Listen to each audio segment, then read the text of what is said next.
नमस्कार, आप देख रहे हैं नेक्स्ट न्यूज पॉलिटिकल बाइट। मैं हूं आपके साथ आकाश त्रिवेदी।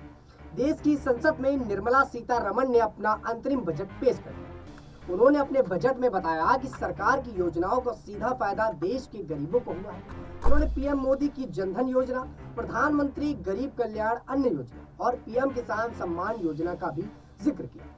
उनका ये मानना है और वो कहती हैं कि इस समय सरकार की योजनाएं सीधे आम लोगों तक पहुंच रही। इस दौरान उन्होंने जिन 3 योजनाओं के बारे में बताया, जिसका जिक्र किया, उसकी चर्चा हम कर लेते हैं। बता दें कि निर्मला सीतारमण ने कहा कि प्रधानमंत्री जनधन योजना का मकसद कमजोर वर्ग और कम आय वाले लोगों को वित्तीय सेवाएं मुहैया कराना। इन सेवाओं में बचत खाता है, लोन बीमा है और पेंशन शामिल है। इस योजना के तहत खाता धारकों को 10,000 रुपए तक की ओवरड्राफ्ट सुविधा मिलती है। खाता खुलते ही 2,000 रुपए की ड्राफ्ट सुविधा भी मिलती है। इस खाते में मिनिमम बैलेंस मेंटेन करने की जरूरत भी नहीं है। ओवरड्राफ्ट सुविधा का फायदा उठाने के लिए जनधन खाता कम से कम 6 महीने पुराना होना चाहिए। वहीं अगर खाता 6 महीने से कम पुराना है तो सिर्फ 2,000 रुपए तक की ओवरड्राफ्ट की सुविधा मिलती है।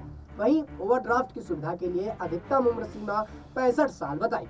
बता दें कि प्रधानमंत्री गरीब कल्याण अन्न योजना कोविड-19 यानी कि यहाँ पर कोविड के बाद महामारी के दौरान मार्च 2020 में शुरू की गई थी। इसका मकसद गरीबों और जरूरतमंद को होने वाली दिक्कतों को दूर करना था। इस योजना के तहत नियमित तौर पर मासिक अनाज विस्तारित किया जाता है। हर व्यक्ति को हर महीने 5 किलोग्राम का अनाज मिलता है। बता दें कि इस योजना को नवंबर 2021 में 4 महीने 2022 के लिए बढ़ा दिया गया था। इसके बाद दोबारा से कैबिनेट में प्रधानमंत्री गरीब कल्याण अन्न योजना को 1 जनवरी 2024 से 5 साल के लिए बढ़ाने का फैसला किया गया था। प्रधानमंत्री किसान सम्मान निधि योजना के तहत सरकार किसानों को सालाना 6,000 रुपए देती है। यह राशि किस्तों में दी जाती है। हर किस्त में किसान के अकाउंट में 2,000 रुपए आते हैं। 15 नवंबर 2023 को सरकार ने देश के करोड़ों किसान के अकाउंट में 15वीं किस्त भी जारी कर दी थी।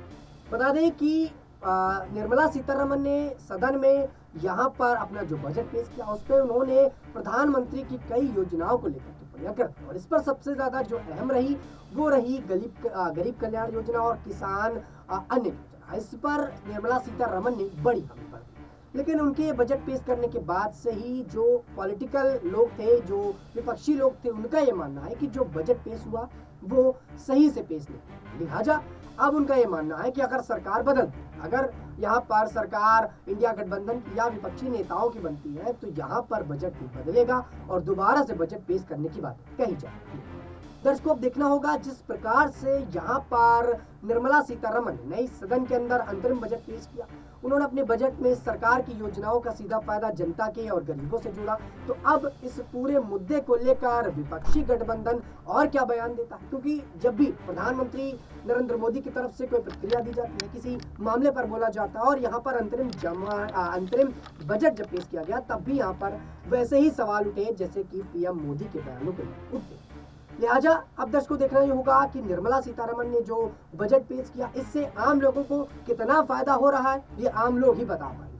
जनता को कितना फायदा हो रहा है ये जनता ही बता पाएगी। लेकिन इनके मुताबिक हर यहाँ पर 2,000 रुपए की राशि जनता के पास पहुंचाई जाती है।